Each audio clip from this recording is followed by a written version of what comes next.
तो सुजलॉन एनर्जी की बात की स्टॉक के अंदर आज लगभग 2% की शानदार हमने तेजी देखी है। स्टॉक की क्लोजिंग 8 के ऊपर हुई है, लेकिन आप ये समझ सकते हैं कि स्टॉक इस समय ऊपर के लेवल से तो बहुत नीचे है। 13 का इसने हाई बनाया था और पिछले साल से लोग इंतजार कर रहे हैं कि क्यों नहीं ये 13 के ऊपर जा पा रहा है।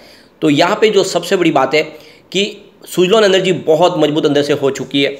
पिछले कई क्वार्टर रिजल्ट हमने देखे कि काफ़ी बेहतर रिजल्ट भी दिख रहे हैं। कंपनी लगातार अपने डेट को भी कम कर रही है, इसके अलावा इनकी ऑर्डर बुक भी मजबूत है। सब कुछ बढ़िया है तो फिर प्राइस क्यों नहीं बढ़ रही है? तो इसके पीछे वजह यह है कि पूरा सेक्टर इस समय दबाव में, चाहे ग्रीन एनर्जी से संबंधित कंपनियां हो या फिर डिस्ट्रीब्यूशन का काम करने वाली कंपनी हो, जो कोल बेस्ड पावर प्लांट वाली कंपनियां हो, सबकी प्राइस बहुत नीचे है। स्पेशली देखें तो पेनी स्टॉक तो बहुत नीचे है। इसके पीछे वजह यह थी कि पिछले 3 से 4 महीनों से लगातार एफआई बाजार में बिकवाली कर रहे थे। उनकी बिकवाली पेनी स्टॉक के अंदर ज़्यादा थी क्योंकि उन्होंने खरीदारी भी काफ़ी अच्छी की थी, लेकिन अब वो फिर से बाजार में लौट आए तो एक तरह से यहाँ पे माहौल पॉजिटिव बन सकता है। और इस सेक्टर में अभी तेजी बाकी है। जैसे ही आप देखिए इस सेक्टर में तेजी की शुरुआत होगी, सुजलॉन सबसे पहले दौड़ेगा क्योंकि कंपनी वाकई में मजबूत है।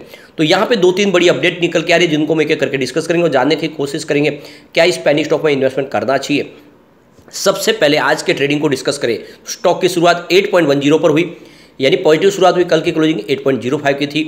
लो 8 का भी बनाया नहीं, कुछ समय के लिए स्टॉक आपको रेड होता हुआ दिखाई देगा। उसके पीछे वजह है कि बड़े फंड हाउस की यहाँ पे कुछ बिकवाली भी हुई और काफ़ी अच्छी खरीदारी भी हुई है। दिन भर का हाई 8.35 का, यानी काफ़ी अच्छा स्टॉक दौड़ा। अंत में 8.20 पर क्लोजिंग रही। ऊपर के लेवल से कुछ प्रॉफिट बुकिंग आई। 1.86% की तेजी के साथ में इसने क्लोजिंग दी है। अब आप देख सकते हो पिछले एक साल के हिसाब से स्टॉक अभी भी 21% डाउन है। 10 के आसपास जो स्टॉक था इस समय 8 के आसपास है। लेकिन पिछले 6 महीने में देखें तो स्टॉक ने 17.99% यानी लगभग 18% का ज़बरदस्त रिटर्न दिया है। यानी 6 महीने पहले जिसने भी निवेश किया होगा उसको इस समय काफ़ी अच्छा रिटर्न मिल रहा है।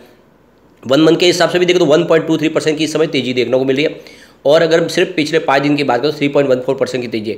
तो यहाँ पे देख सकते हो पिछले 6 महीने से स्टॉक इस समय बुलिश जोन में ही है। सिर्फ साल भर पहले जिसने निवेश किया होगा उसी को इस समय नुकसान देखना पड़ रहा है। आज वॉल्यूम में काफ़ी अच्छी वृद्धि हुई है। पिछले 1 महीने के हिसाब से देखें तो सबसे ज़्यादा वॉल्यूम हुआ है।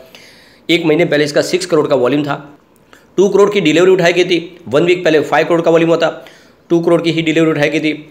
और आप देख सकते हो कि कल 4 करोड़ का वॉल्यूम होता, 1 करोड़ की डिलीवरी उठाई गई थी और लगातार वॉल्यूम कम हो रहा था। लेकिन आज वॉल्यूम में हुआ ज़बरदस्त इजाफा। आप देख सकते हो बीएसई एनएससी का वॉल्यूम करीब 7 करोड़ को टच कर गया। और अब वॉल्यूम में जो वृद्धि हुई है ये इशारा है कि बड़े फंड हाउस लौट आए। और इसका इशारा आपको एफआई की होल्डिंग में दिखाई देगा। एफआई लगातार अब फिर से बाजार में खरीदार बन चुके हैं। 3 अप्रैल से देखें तो उन्होंने 321 रुपीज़ की खरीदारी की थी। 5 अप्रैल को उन्होंने बाजार में 806 करोड़ रुपीज़ की खरीदारी की। 6 अप्रैल को उनकी खरीदारी 475 करोड़ रुपीज़ के आसपास थी। तो 10 अप्रैल को उन्होंने 882 करोड़ रुपीज़ का निवेश किया। आज उनका निवेश 342 करोड़ रुपीज़ के आसपास था। इस हिसाब से तो आंकड़ा आपको कम दिखाई देगा, लेकिन खरीदारी के हिसाब से देखें तो आज उन्होंने 6,931 करोड़ रुपीज़ की खरीदारी की है बाजार में। तो खरीदारी काफ़ी बड़ी है और ये इशारा करिए कि आने वाले समय सुजलॉन में तेजी का दौर शुरू होगा। यहाँ पे एक बड़ी अपडेट निकल के आ रही है। जैसे कि आपको पता ही होगा ग्रीन हाइड्रोजन बनाने के लिए विंड एनर्जी और सोलर एनर्जी से जो भी ऊर्जा का निर्माण होता है उसको पानी के माध्यम से गुजारा जाता है, जिससे ग्रीन हाइड्रोजन में उसको तब्दील किया जाता है। तो यहाँ पे सरकार की तरफ से इसके ऊपर जो ट्रांसमिशन फीस लगाई गई थी उसको माफ़ किया गया था और अब उसको और बढ़ा दिया गया। यानी आने वाले आप देख सकते हो 2031 तक के लिए उस ट्रांसमिशन फीस को माफ़ कर दिया ताकि आने वाले समय ज़्यादा से ज़्यादा लोग ग्रीन हाइड्रोजन के निर्माण में आने वाले समय सहयोग करें और दुनिया में सबसे सस्ती ग्रीन हाइड्रोजन का निर्माण इंडिया में हो। और इसीलिए सरकार ने बड़ा फैसला किया है कि ट्रांसमिशन फीस को यहाँ पे बिल्कुल माफ़ कर दिया इस समय। तो आप देख सकते हो कि आने वाले समय में इस सेक्टर में एक बड़ा रिवॉल्यूशन की आने की तैयारी हो चुकी है और सरकार ने इसके लिए कमर भी कस ली है। तो यहाँ पे देख सकते हो कि 2025 के पहले जो भी इस समय प्रोजेक्ट लगाएंगे ग्रीन हाइड्रोजन के निर्माण के, उन सबको इसका फ़ायदा मिलेगा। उनको किसी प्रकार का चार्ज नहीं पे करना पड़ेगा। यहाँ पे ट्रांसमिशन फ़ी उनके लिए यहाँ पे माफ़ की गई है और इसकी वजह से इस सेक्टर में ज़्यादा से ज़्यादा लोग एंट्री कर पाएंगे। सरकार का इस समय गोल है कि सबसे सस्ती ग्रीन हाइड्रोजन का निर्माण करना है जिसकी प्राइस वर्ल्ड में सबसे कम हो, यानी 1 से लेके $1.5 पर किलोग्राम के हिसाब से। यानी इस समय देखें तो 4 से लेके 5 पर किलोग्राम की प्राइस है, उसको घटा के 1 से लेके $1.50 तक लाना है पर किलोग्राम। और इसीलिए सरकार ने इसकी तैयारी शुरू कर दी है। फिलहाल देखें तो इंडिया की Larsen and Toubro, Indian oil, इसके अलावा एनटीपीसी, जेएसडब्ल्यू एनर्जी और आरईएनए पावर जो है, ये कंपनियां इस समय ग्रीन हाइड्रोजन के प्लांट की तैयारी कर चुकी है और इसमें अब आने वाले समय निवेश करना शुरू करेंगे। सबसे बड़ी बात है कि जो यहाँ पे जो इंटर स्टेट ट्रांसमिशन चार्ज है वो 1 से लेकर 2 रुपीज़ पर यूनिट के हिसाब से पड़ता है और ये माफ़ होने से देखें तो उसमें बहुत सारी बचत हो सकती है। इंडिया ने अपने ग्रीन हाइड्रोजन मिशन के लिए करीब 8 ट्रिलियन इंडियन रुपीज़ का निवेश करने का यहाँ पे सोचा है 2030 तक, जिससे करीब 125 gigawatt non fossil fuels based capacity को पाना है। सबसे बड़ी बात है कि इस बार G20 इंडिया में होगा और इसका अभी मुख्य एजेंडा बना दिया गया है कि ग्रीन एनर्जी को प्रमोट करना है और वर्ल्ड में लीडर बनना है ग्रीन हाइड्रोजन के माध्यम से, और इसकी शुरुआत कर दी गई है। अब यहाँ पे देख सकते हो कि ग्रीन एनर्जी को लेकर पावर मिनिस्टर RK सिंह की तरफ से एक बड़ा धमाकेदार इंटरव्यू दिया गया। उनका कहना है कि इंडिया ने अपना गोल सेट कर दिया है, वर्ल्ड लीडर बनना है ग्रीन एनर्जी के सेक्टर में, और इसके लिए हमने तैयारी शुरू कर दी है।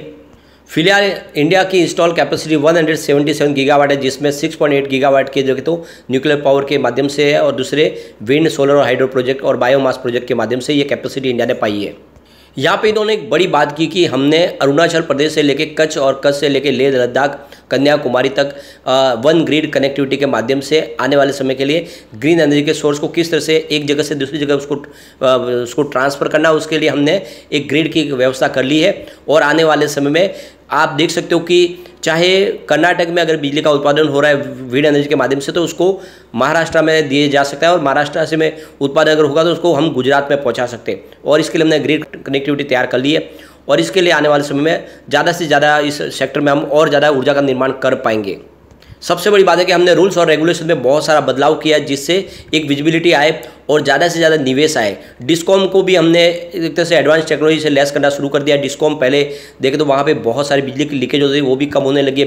डिस्कॉम समय पे पैसे नहीं चुका पा रहे थे कंपनियों को, उनके लिए भी हमने रास्ते तलाशने शुरू कर दिए। उनको हमने लोन प्रोवाइड करना शुरू किया ताकि डिस्कॉम अपनी ज़्यादा से ज़्यादा जो भी उनका बकाया वो समय पर चुका पाए, और पावर सेक्टर की कंपनियाँ वो अपने कारोबार को आगे बढ़ाए। तो ये सब सारी बातें हैं, ये हमने बहुत कुछ इस सेक्टर में अचीव किया, और आने वाले समय में बहुत सारे जो नए हम नियम लागू कर रहे हैं और हमारे जो पॉलिसी में बदलाव कर रहे हैं, उसकी वजह से हमें आसानी से उस टारगेट को सेट कर पाएंगे जो हमारा 2030 तक के लिए 500 गीगावाट कैपेसिटी को पाने का जो टारगेट है उसको पूरा कर पाएंगे। एक बड़ी अपडेट और निकल के आ रही है, इंडिया आने वाले समय में यानी 2030 तक 7 ट्रिलियन की इकोनॉमी बन जाएगी। इसके पीछे ट्रिपल इंजन काम करेगा, जिसमें आप देख सकते हो rapid financialisation, clean energy transition और डिजिटल रिवॉल्यूशन। इन 3 इंजन के माध्यम से इंडिया 7 ट्रिलियन की इकोनॉमी बन जाएगा। तो यहाँ पे देखिए डच बैंक की जो रिपोर्ट निकल के आ रही है कि आने वाले समय में इंडिया 2030 तक 7 ट्रिलियन की इकोनॉमी बन जाएगा, और इसके लिए इंडिया ने कमर कस ली है। और ये जो 3 सबसे बड़े मूल मंत्र है, इसके माध्यम से इंडिया उस कैपेसिटी को पा जाएगा। अब हम चलते हैं उस डील की तरफ जिसकी वजह से आज पॉजिटिव माहौल बना। सुबह देख सकते हो 10:07 पर 8.20 की प्राइस से 18,33,000 शेयरों की एक बड़ी खरीदारी हुई। फिर 10:08 पर 8.20 की प्राइस से 12,44,000 शेयरों की एक और बड़ी खरीदारी हुई। फिर उसी समय 10:08 पर 8.20 की प्राइस से ही 25,20,000 शेयरों की एक और बड़ी खरीदारी हुई।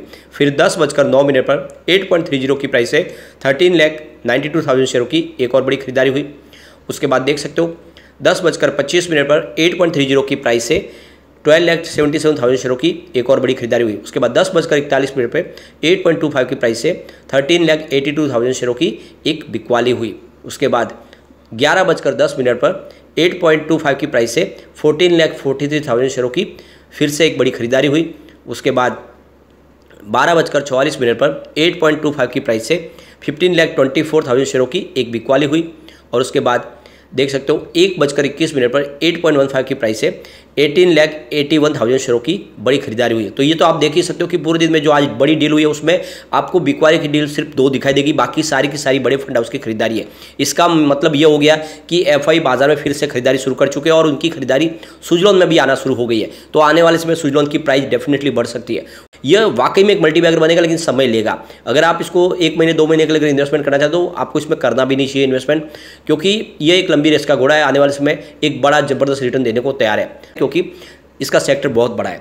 लेकिन फ्रेंड, कोई भी इन्वेस्टमेंट करने से पहले अपने फाइनेंशियल एडवाइजर से बड़े ले ले या अपना खुद का रिसर्च करें, क्योंकि मैंने वीडियो आपके एजुकेशनल पर्पज़ के लिए ही बनाया। वीडियो पसंद आए तो लाइक शेयर जरूर कीजिए और चैनल को सब्सक्राइब कर दीजिए।